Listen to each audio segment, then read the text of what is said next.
Hey, welcome back everybody. Just a little recap here. The 455 Oldsmobile rebuild. You remember we looked at the pistons and rod assemblies. We actually resized the rods. We did a little closer inspection on the pistons and some of these components. We ended up, of course, buying new pistons, so we pressed the piston and rod assemblies apart. We took the old pistons off, and once we got that done, we were able to use a rod heater. We pressed the new pistons onto the connecting rods. We inspected the block. We went ahead and honed the cylinders of the block. We inspected the crankshaft. We actually had to get the crankshaft reground, so the crankshaft was reground undersized. We inspected the block initially, and if you remember in that video, the cylinders, they're pretty scored up, had some wear in them. So we went ahead and got the block vatted. We got the crankshaft reground after it was inspected. We vatted the block, we honed the cylinders out, we reground the crank and cleaned it up. And just basically vatted and cleaned up all of these parts that we had initially. Once we got the block back, if you remember right, we installed cam bearings in the block and made sure that the cam went in and turned. We also again pressed the piston and rod assemblies together, got that taken care of using a rod heater. So we got all those put together and are prepared to put into the motor. We checked the crankshaft. Once we got the crankshaft back from the grinder, we checked the crankshaft size. We wanted to make sure that it was there wasn't any discrepancies, any problems. The crankshaft was ground 10 thousandths undersized, and so of course we had 10 thousandths under bearings. The next thing we did is we wanted to check our oil clearances on the engine. We're going to compare the crankshaft size. So we mic'd the crank, and then we take a dial bore gauge. This is a dial bore gauge here. We've got our mic locked in at the crankshaft journal size. Then we took our main bearings and we actually torqued our main bearings into the engine. We're going to use the micrometer as a standard. So in other words, we're setting our gauge, our dial bore gauge here, to the size of our crank journal. That way when we measure the inside diameter of this bearing, we stick this gauge in here, we should see the difference. We should see our oil clearance because our gauge is actually set to the crankshaft journal size. And it looks like we have right about 2.5 thousandths oil clearance. Between 2.5 thousandths and 3 thousandths oil clearance, which is perfect for the 455. So we're going to go ahead and check all of these. This is just the first one. You want to torque all the caps on and check the oil clearances, because oil clearances are critical. Once you get that done, you want to take your bearings and start putting your bearings. Of course, we've got our main caps cleaned up here. We cleaned all the oil feed holes and so forth out. We had everything vatted. Once we're sure that the caps are completely clean, you want to start installing your bearings. Now make sure you don't touch the surface of these bearings where they mate to the crank. We also want the back of the bearings and the cap surface clean and dry, no oil or anything like that. If you touch a bearing with your finger, it'll create a spot that the oil will not stick to. So we don't really want to do that. Also, make sure your thrust bearing is in the correct cap. We've got our thrust bearing there with the flanges. Once you get all the bearings in, and the oil clearance is checked, we want to install the camshaft in the motor, the rear main seal, and our bearings. Then we want to gently, with a generous amount of assembly lube, we want to gently lay the crank in there. We know that our clearances are correct. Once the crank is in, we also want to take assembly lube and put it on top of each one of the main journals. You never want to put a new bearing, or any bearing for that matter, on a totally dry crank journal. Make sure that the thrust surface is there, and the thrust surfaces for the thrust bearing are on the number 3. Make sure that they have oil on the thrust surfaces. And once you get to that point, then you can start putting your caps onto the engine. Now the rear main cap we need to pay particularly close attention to, because the mating surfaces of the cap, where that flat part of the cap meets the block, you need to seal that. I like to use the right stuff here. This is a pretty good sealer. You just got to make sure that you get your part on there right away. We also want to oil up our bearing. It's okay to go ahead and use your finger as long as you have assembly lube between your finger and the bearing. And we also, on the rear main seal, we want to lube the rear main seal up. Make sure we get a little bit of lube on that. So once you get the rear main seal lubed up, then we want to take our sealer and we're going to put this flat surface here. If you don't seal this area of the block between the flat mating surface of the cap and the block, the engine is probably going to leak oil out the back. So we want to put a generous bead of gasket sealer here to make sure that we don't have any leakage out of the back of this engine.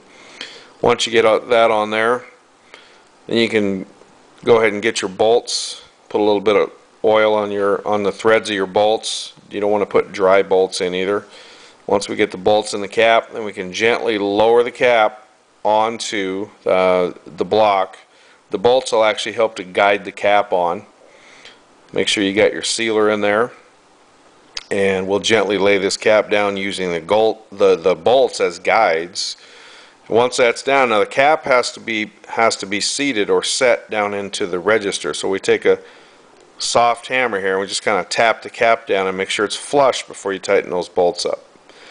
And once you get that down, then you just run the bolts down and do the same thing with the rest of your caps, and then we can start torquing our main bolts to specifications. Make sure that you look up the specifications in the manual. The torque specifications on this 455 were about 110 pounds on the mains. So we want to make sure we torque these main caps. Now it does vary depending on the year of 455, so make sure you look up the specs for these. They did vary the main cap torques depending on the year of the engine. Once you get that torque down, you want to make sure that the crankshaft rotates. We need a nice smooth rotation here of the crankshaft. We don't want any binding or anything of that nature. This one, our 455 feels really good. We also want to check our crankshaft end play. Now you can do this with a dial indicator, or you can use feeler gauges, which is the low-tech way. We took a set of feeler gauges and we just placed it between the thrust bearing flange and the crankshaft, and I ended up having about 6-7 thousandths, somewhere in there, end play, which is right where you want to be. You want to make sure you don't have too little end play. If you have 2 or 3 thousandths when you do this, that's really not enough clearance. And you should actually be able to kind of feel the crank moving back and forth as you're prying it. Make sure it rotates smoothly, no binding, and everything will be fine. So once you get that done, what I like to do is I like to take a marker and I like to just mark each bolt. What this does is it tells me that I've torqued these bolts. If I have to walk away from this thing, covered up in plastic because I'm waiting for parts or whatever, when I come back to it, if I see these yellow marks here, I'll know that I actually torqued the bolts. At this point, you're ready to actually install your piston and rod assemblies. Now, this block has been final washed. I didn't bother final washing it in this video because I have quite a bit on that in some other videos. I didn't really think it was necessary to duplicate all that. However, you do need to, after you final wash it, take some WD-40 and a lint-free cloth, and you need to really wipe these bores out very good. Even though you final washed it, we want these bores super clean. So anything that may have accumulated any kind of dust or anything, we want to make sure we get that off of there. Once you wipe the bores out, you're sure that they're very clean, then we can start assembling and installing our piston and rod assemblies into the engine. So we're going to clean those out, make sure they're nice and clean. Dirt is actually an engine's worst enemy. The next thing we're going to do is we're going to check our piston to cylinder wall clearance. Now this was already checked when we honed the block, but we want to double check this. The piston manufacturer will tell you exactly where you should measure the piston. Most of the time it's right about the middle of the piston skirt, perpendicular to the wrist pin. So we're going to get a reading on our micrometer here. We're going to measure our pistons, and then of course we're going to do the same thing we did with the bearing clearances. We're going to take our dial bore gauge and we're going to set our dial bore gauge based on the piston. I've got the mic locked here, and I'm going to zero out my dial indicator using the diameter of the piston as my reference. Then when I put the dial bore gauge into the cylinder, I will be able to see how much clearance I have because the piston size is zeroed out. We ended up with about 3.5 thousandths clearance between our piston and our cylinder wall in this engine, which was really good. I mean, that's for a stock type cast piston. They have very good expansion characteristics, and so the clearances turned out very good on this engine. You can see at the top of the bore there is a little shadow there from the honing process. A little spot where it didn't quite clean up at the top of the cylinder there. You can see it on that second cylinder.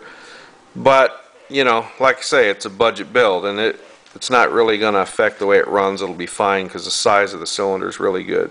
The next thing is you have to check your ring end gap. So we want to put the ring in the bore and use the piston. I like to put the oil ring on the piston and use the piston to square up that ring, because if the ring is not square in the bore, you're going to get a false reading. So we want to square the ring up, and then we're going to take our feeler gauges and we're going to check the gap. If the gap is too small, you could actually blow your engine. So we want to make sure that the gap is big enough so that we have room for expansion. We don't want the gap too big though, because then you're going to have blow-by. So it needs to be within specifications. As a general rule, you want about 4 thousandths of end gap per inch of bore. And we ended up with about 19 thousandths of end gap on this cylinder bore, which was perfect for the 455. The rings actually come in a box, and they're separated, top, second, and third, or oil ring. It's real important that when you install the rings on the pistons, a couple things. Number one, use a set of ring pliers. Do not roll or spiral the rings onto the piston. That does irreversible damage to cast iron rings. So we definitely want to use a tool. Also, if there's a dot or a marking on the ring, what that tells you is that goes up. So the rings are directional in some cases. You expand the ring just enough to get it over. We put our oil ring on first, and then we're going to put our second ring on. We'll work our way to the top, and then we take our top ring out of the top ring compartment. And on our top rings we didn't have any markings, so that means it could go in either way. The second one did have a dot on it. So we're going to go ahead and then put our top ring on. Once you get the top ring onto the piston, make sure that they move freely. Make sure you don't have any binding, and these felt really good. We've already checked our end gaps. We know that our piston clearance is good. At that point, then you can start removing the bearing cap. What we want to do is take the cap off and install our bearing, because we're going to, of course, install this piston in the engine. So once we get our bearing cap, and these can be a little bit stubborn, just kind of work these off of here. You can use a soft rubber hammer to kind of tap these off if you need to. So we were able to get our cap off fairly easily. At that point, wipe the studs down, make sure there's no dirt or debris, and then we want to take our rod bearings, which we actually checked the clearance on the rods as well earlier.